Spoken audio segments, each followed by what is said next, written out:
tackled at the level of the national government. The problem with this country is that we all blame the central government for everything. You know, if a child doesn't go to school, the minister in the Union of India must respond. You know, this is not the job of the central government. And then if we try and set standards and request the boards to apply those standards, then they say कि संघीय ढांचे पर बड़ा प्रहार हो रहा है. This is what happens. This is really the tragedy of this country. And I was mentioning to someone who was actually riding with me, I said, if you look at the health indicators in this country, and health is a state subject, thank God education is in the concurrent list. Health is a state subject, hospitals and dispensaries. That's a state subject. And the worst indicators in the world are in India in health. Much worse than education. Why? Because the state governments have not delivered. There is no policy framework. There is no infrastructure. So I think what you need to do, Madhav, I will listen to you very carefully and march along with you, but you have to make the state chief ministers listen to you. Okay, done. Yeah, that's what you have to do. You have to go to localities. You have to go to schools. You have to get the community onto your side. Well, unless you get the community onto your side, tell me, who are the persons who ultimately the quality of education depends on the quality of recruitment of teachers?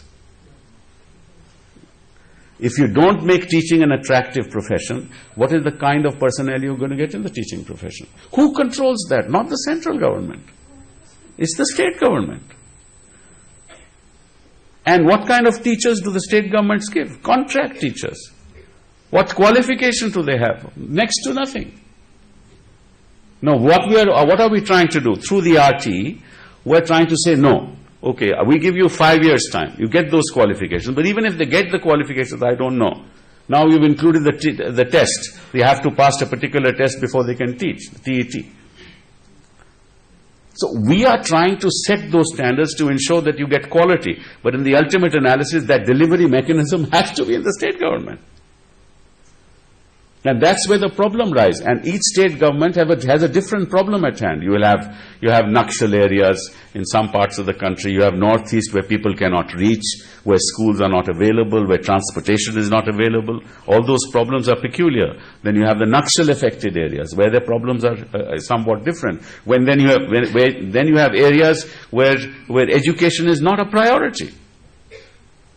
And there are state governments where education is not a priority. That is why some of the states that you mentioned, I don't want to name them because they will say that, look, I'm making a political speech. Some of the states that you mentioned, the indices are going down because it's not a priority. So this is a very serious issue, and I think that what we need to do is to make the federal structure far more cohesive than it is today. You mentioned about the GRE and the SAT. For the last almost 2.5 years, I've been talking to the state boards.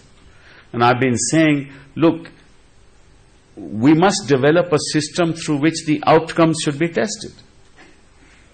And therefore, let's devise a system through which the child goes through only one examination, instead of having to sit for several other examinations after school. So he has the class 12 board, and then he has a GRE or a SAT kind of test, which is an objective test. And you amalgamate the outcomes of both, and you prepare a merit list. But states are not on board.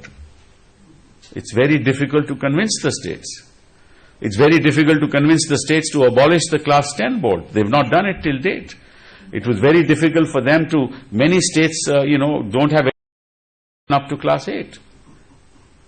So remember, the state governments are not on board on these issues, on many of these issues. Then we can prescribe the quality of the syllabi and broad parameters can be set up. But ultimately the books, the textbooks, are again prepared by the state government and given. Now what's the level of those textbooks? And I dare say that many of the textbooks that are given to children, the content of the textbooks is such that they are not age equivalent. So many a child cannot comprehend because the nature of the textbook is such that it is beyond the child's comprehension. So if you start up with that and you move along higher up, the comprehension will not improve, it will decrease. So what's the nature and quality of the textbooks that is provided by state governments? What's the nature of that syllabi? This is not decided by the central government. And while we are, for the first time I can say in the history of education, in the CAPE committee, we take decisions with complete unanimity. There has never been a dissension ever since 2009 on any issue in the CAPE committee. All the states are on board. But most of the time they are talking about the fact that unless you give us 100%, we will not be able to deliver. Give us all the expenditure. Otherwise we can't deliver. Now that's not possible. So